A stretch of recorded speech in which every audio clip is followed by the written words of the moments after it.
Welcome to the Initiative Reviews. Today we're going to be covering Netflix's Godzilla Part 1 and 2. I'm your host, Darren Brady, along with, Paulina Guerriere. and we're going to discuss the epic two-parter Godzilla. I don't even know how to begin with this. It's fantastic. It's a mixture of beautiful CGI, 2D drawing, and just computer graphics that help tell a really compelling story. Quick background on this setup. It's kaiju, science fiction, alien races, but this one's a little different from the normal Godzilla trope. Here, on different planets, when a race exceeds their intelligence or they've come to a height and they're destroying their planet, giant kaiju monsters appear to destroy the race to save the planet. For Earth is Godzilla. For other alien races, which we don't really know all of them yet, they're the classic Godzilla monsters like Mothra or Ghidorah or so many, because Godzilla's been going on for so many years. And in this case, they introduce us to other alien races who have experienced this stuff, who come to help Earth defend against Godzilla, where they totally fail. Mm. Totally fail. And you have the Earthlings, humans. You have a very super spiritual race. What were they called again, P? The Exif. The Yeah. Exif. And then you have a super technological race in They're there, the Bilu Saludo. the Balusaludo. Yeah. And it shows how different societies evolve and what can lead to a downfall. And in the first Godzilla movie, we see how the survivors of humanity have flown away in the spaceship that the Saludo and the Exi had helped them build, and they're trying to return to Earth because they are running out of supplies. They have to kill off their old people. Like, it's so dystopian, but kind of cool. Mm-hmm. Because they can't find a hospitable planet to live Right. on, and they like, we got to try to go back to Earth, see what happens. But everybody's afraid because, again, Godzilla's a lot. They didn't kill him. He won. He's the king. He beat him. And you get to this incredible just structure about environmentalism, religion, technology, what it means to really have hope, what it means, what a fighting spirit, which is very Japanese, fighting spirit. And it all culminates with, giant monsters killing stuff. Yeah. It was so well done that I can understand why Netflix is a series. P, what are your thoughts? My thoughts is it's just really interesting how they're constantly driving home the fact that, especially in the second part, what it means to be human. You have Mm. the Bilu Saludo going on about, evolution and becoming one with a certain technology that they've developed but have failed to really use against Godzilla previously. And Mecha Mega Godzilla. Godzilla, exactly. And how they use this nanotechnology to merge with, to be the next Mm. level in their evolution, to be more logic, to be pure logic, and this, that, and the other. And they're like how, human beings are weak for holding on to their emotions. And it's like, it's just so interesting how you look at a race of aliens who completely miss the point of a human. Like, that is what a human Mm. is. They act on emotions because that's just how they're built, how they're wired. Yes, we can hold on to logic and stuff like that, but at the end of the day, we'll always act primarily by emotion and having hope and having these things drive us forward in primarily succeeding in a lot of things that we've done as a human race. So I always found that really interesting how they framed it and how they talked about it constantly, especially in the second part. Yeah, like they super frame, like, the reason these monsters come up is because the civilizations living on planets are becoming the monsters. Yes. Like, so it's really fascinating. Like, we can see what happens with the Bella Saluda. It's really fascinating to see what's going to happen with the Exi. Like, okay, so what did y'all do? Mm. Why did your monster show up? If you're such a religious and spiritual, and you do everything by balance and love, and this giant god. They have a god that's just a giant computer algorithm. They carry the god with them, Hmm. but something had to happen that your civilization was failing us. Your monster wouldn't have showed up. Exactly. So it's those, like you said, it's those different perspectives, and it's helping find like a really kind of melodramatic Hmm. story, like with the lead character. Um, Haruro. today is just not good for names. Haruro. Yes, Yeah. Captain Haruro and his He's lost his grandfather, who they had to kill to try to save everybody else because running out of food stuff. Mhm. His sort of attachment to his female um, comrade, his love hate for the alien races, Yes. but the alien races just trying to look out for him. His best friend, who it's so melodramatic, but those things don't detract from the overall themes because first of all, again, it's beautiful. The art direction is gorgeous. Yes. And the way they go from the 2D animation to almost pure 3D for Godzilla Right. himself, it works very well. It's like, no, this looks different or looks a little out of whack because he's a monster. This is not the good guy. Oh, Godzilla's gonna save us. No, this is Godzilla's gonna kick our ass. I mean, his presence on planet Earth after what 20,000 years has pretty much forced the Yes. Earth to adapt to him. That's Yes. what's so mind blowing about it. Like when I heard about that, when I followed that, I was just like mind blown. I had to pause for a second and go, "Whoa!" I had to because it's I've never I can't say I've never heard that, but it's a really interesting way how they put down that Godzilla is a true, I don't want to say villain, but Mm-hmm. is the true like monster in this. Like he's there to exist, but he also destroys anything that he knows will kill him, Mm-hmm. which is why he goes after that city when he noticed it. Right? But the fact that it seems that they're saying that his actual reason to exist is to destroy humanity Right. because humanity was destroying the earth. Like that's why Godzilla exists because we destroy the earth. He's there to destroy Yeah. us. He is the Yeah, balance. he is. And then you see like Right. again Earth adapting to his okay, adapting to his presence, and I'm just okay. In the first part, when they showed that first little Godzilla, you saw by scale just how huge it was, right? So we're Mm-hmm. thinking, oh, okay, yeah, they defeated him. It's all that, this, that, and the other. Then you see the real Godzilla from 20,000 years Mama ago Godzilla. emerge from the ground. Yeah. I'm just like, Mm-hmm. holy crap, no, this is not true. I Yeah. was so like, I wasn't even mad. I was just like, this is insane. I almost threw the computer across the room. I was just like, this is Which crazy. I love big giant which monsters. again, the way that they use the mythology of Godzilla, because there is a Godzilla. There's baby Godzillas from the old movies. Mm-hmm. Like they've taken the entire so far in these two movies, they've taken the entire canon Mm-hmm. of Godzilla and reworked it and made it super Yep. logical. Like it works. It's Mm-hmm. logical. Like there's no way these giant monsters will fight on this planet and humanity would be around. No. Like no. That is true. Honestly, that's what I've always been curious about. Like, I'm ever since I was a kid watching these movies, and I'm just like, okay, you have all these giant monsters fighting. Like, you have movies like Pacific Rim, you have movies like Godzilla, and you're looking at these giant kaiju, these huge monsters, just duking it out, destroying the planet around them, destroying all these cities, and all these people obviously are dead because of this destruction. And and it's like, Mm-hmm. who actually survives this? Humanity doesn't. And there's always these movies done from the perspective of humanity and how they always triumph and this, that, and the other. Because I know in the last Godzilla movie, after I think Godzilla defeated Mothra and their mate, he just probably like turned around and just like, let me go and take a nap in the sea, like Yeah, he went back just into the sea. went back into the sea, and I'm just like, that's Oh, but fun. it's not Martha, by the way. That wasn't Martha in the What first was it? movie. I forgot. I can't remember. It's another monster. Martha's not there Oh, yet. okay, because it was like another bird type Yeah, monster. no, it's uh-huh. Completely forgot. Yeah, Ugh. again, and they're also doing it really well Hmm. too. The way they're connecting the Godzilla King Kong universes Yes. and like actually making it a Hmm. story. Like this is some really good writing. Hmm. And like I said, but the cheese factor for the live action and the Netflix Yep. movies are so deep, it makes it It work. does.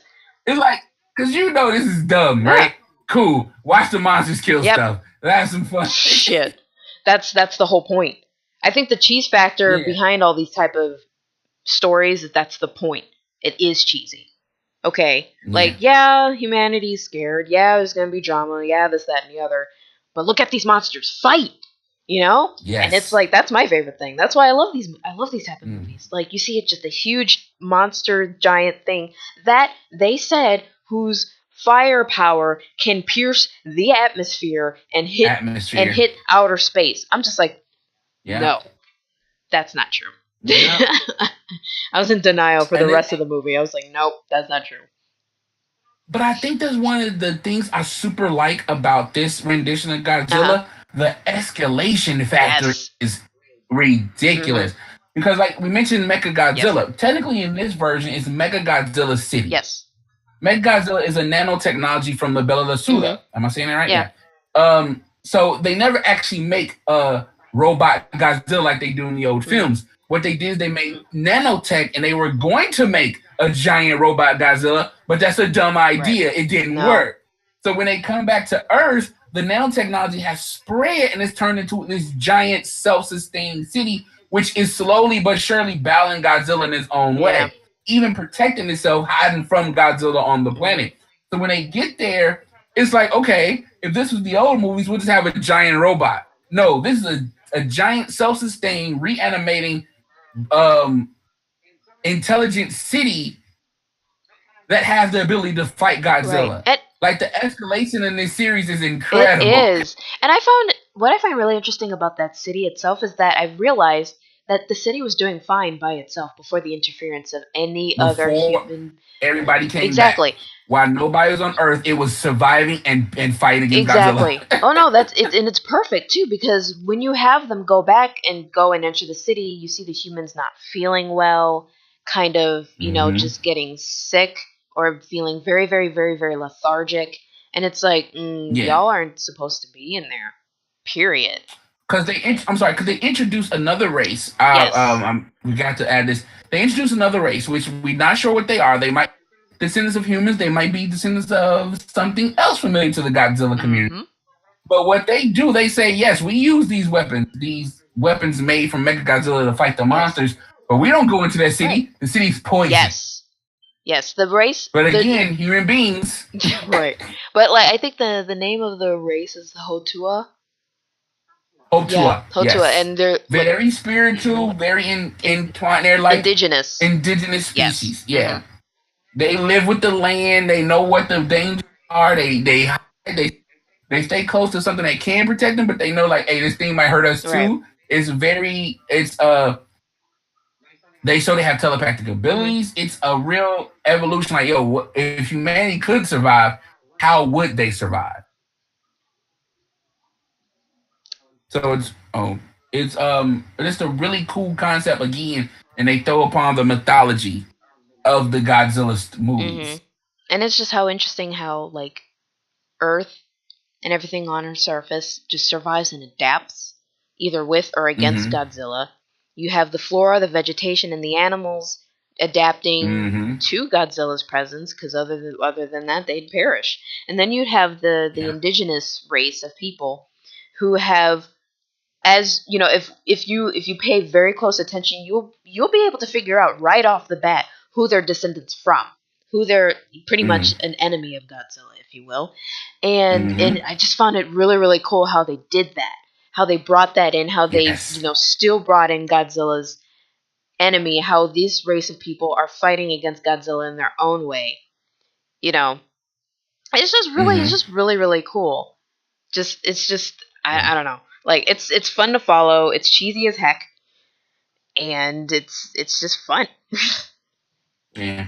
And I don't want to call this a criticism, Mm, but voice acting is kind of bland. eh, It's something that you would see on, I don't want to say a low budget anime, but it's like one of them animes where it's like, we need to get this out because we want to sell some merchandise and we want to get the next season out. So just talk.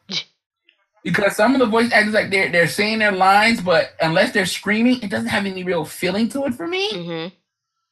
But because of the way the mythology is built and the themes, I can ignore it and I still enjoy the Right, show. exactly. It's like the overall plot is much bigger than just the humans themselves. It's not that I Mm-hmm. don't want them to lose. I want them to reclaim Earth. I want them to go back home to be able to. Um, but it's like certain things you notice about, for instance, the characters like Yuko. Now, you Mm-hmm. you could tell from the beginning she's had feelings for Haru. Mm-hmm. It's that It's trope. it's such, I don't want to say it's kind of poorly done. Like it's just thrown in there. You expect it, and that's the cheese factor about it. It's expected, it's done, and I just found it really interesting when she made a move on Haruo. He didn't really respond. He was shocked more than anything. Like, I'm trying to kill his monster. Right. And then he doesn't respond. Like, you literally have the time and space in which the action happens and the time in which Haruo would respond to it, but just the whole time he's just still shocked, Yeah, still like the and whole time, and it's like, it's what's the purpose of this? just that senpai stuff, and it was kind of it was presented a little It creepy. was. Oh, it was. It was like, nah, why y'all didn't need to do this? Just go fight the monster. Eh, But okay, like what? because I guess they try to give it some because some stuff that happens in part two. They're like, hey, no, we wanted you to have this attachment because things are about to happen. Like, yeah, but that could have happened without the attachment. We still would have been like, God damn. Right. Like we still would have been like, oh no, we didn't the love part. Just let it happen because again, their fight for survival is more important than the love part. Well, I feel like that they had to put the love part in order for Haruo to have to have it have more effect on Haruo being concerned for her when she merges with the technology against her will, and but at the Yeah, same, but I noticed it. I've seen it. Like, okay, I can see why they did it, but it's not necessary. He could still be extremely yeah, it's not. concerned, as concerned as he is for her, because they've known each other since they were kids, maybe, and the show have him show the same concern for her as he did for his soldiers, for his comrades. Exactly. That Yes. makes more sense because it's been primarily serious, and her Hmm. jealousy over his interest in the indigenous tribe, especially the twins, was like, come on, Yes. don't do that, don't do that to her, please don't do that. There was no There really need. was no need. No Because, I need mean, for if I was that. in her place, I would have been just as curious too. Like, who the heck are these people? They look weird. Let me learn about them. Right. How did they survive this? Like, I'm not going to be angry. Like, what's the big deal? There is a huge deal with these people, okay, ma'am? There's a Yes. huge deal. Which the what I call the explanation character, the scientist, does very well to talk Hmm. about because he just pops about. Well, I think it's this. I'm like, okay, like you need her to be jealous because they got bigger problems like Hmm. Godzilla. Why is she jealous of the I have twins? no clue. Let it go, fam. There's Godzilla right there. Right. It's like, this is kind of a matter of life and death here. Stop. And I wouldn't be so critical of that if they had presented better. If it wasn't presented, if it was just like no, even with danger, you're still human. Like I said, the emotional, but let it make Yeah, sense, let it happen naturally. Yeah. right? Like, let it make some real build up to it, not just there are two cute girls here. I don't like this. No, like they didn't even do anything yet. They were just Right. there trying to One is here curious. like and One you is curious, and the other is right. apprehensive. Right, no, yeah, one's curious and the other one trying to Right. kill him. It's like that should be a concern, not that they cute. And that's what? Come I on. mean, they are, but that's not that should Yeah, but that shouldn't be the right. concern. Exactly. But yeah, go But ahead. the most interesting part about the whole thing. Look, okay, first of all, I really like the vultures. Yes, They were so awesome. Godzilla Oh my birds. lord. That they were fun to like just see in action. And I had to put the volume down a Mhm. couple times because the sonic boom on those things. Whoa. Yeah. Um but they were so much fun to follow. It's so much fun to like just watch in action, just dive bombing Godzilla every 5 seconds. Like, it's great. Hmm. But another really cool thing that I liked, that was the post credit scene in the second part. Both the post credit scenes are done really well. Yes, because it gives way to letting you know, like, hey, more is gonna happen. Because of course, obviously, Hmm. Godzilla is not defeated. In the first part, you have Haruo being introduced to this strange race, seeing this girl tending to his injuries, um, Hmm. and you're like, holy crap, wait, whoa, what? Because there were hints of it in the first part, like you would always see like somebody lurking in the shadows but running away before you get a Yes. good look Hmm. at them, and then you see the post credit scene, and then the second part where Haruo was interacting with Metphies, one of the aliens of one of the He's an XC. yes, sorry. Um yeah, so you have those two, they have a conversation alone, and Metphies approaches Haruo kind of like like in an intimidation tactic in a way, and Mm-hmm. whispers something in Haruo's ear, the name of the monster that destroyed his home planet. And so in the post credit Mm-hmm. scene, you hear the name, and it's what is it? What's the name? We're doing Yeah. spoilers. Spoilers, people. It's King Ghidorah. It's King Ghidorah, and you're like, yeah, this about to get Yep. good. Exactly. Like it's this again. It's the way they use the Mhm. mythology. What Godzilla's been around for what 60 years now? More than that, I think. Like the way they use the mythology and keep building it makes you want to come back for Yep. more. You just overlook all the other stuff. He's like, no, I want to see what happens. Exactly. I want to know what's going on. We're bringing in more monsters. Oh snap! Is humanity Mm-hmm. still going to be screwed because we have a new monster who's trying to defeat Godzilla? But then, if he does Exactly. defeat Godzilla, then what of humanity? Is he going to destroy Right. humanity too? Because again, like I love the way they establish it. The purpose of these monsters is to destroy these races and their planet. Yeah. They got to a point in evolution where they got thought they were just so much better than everything.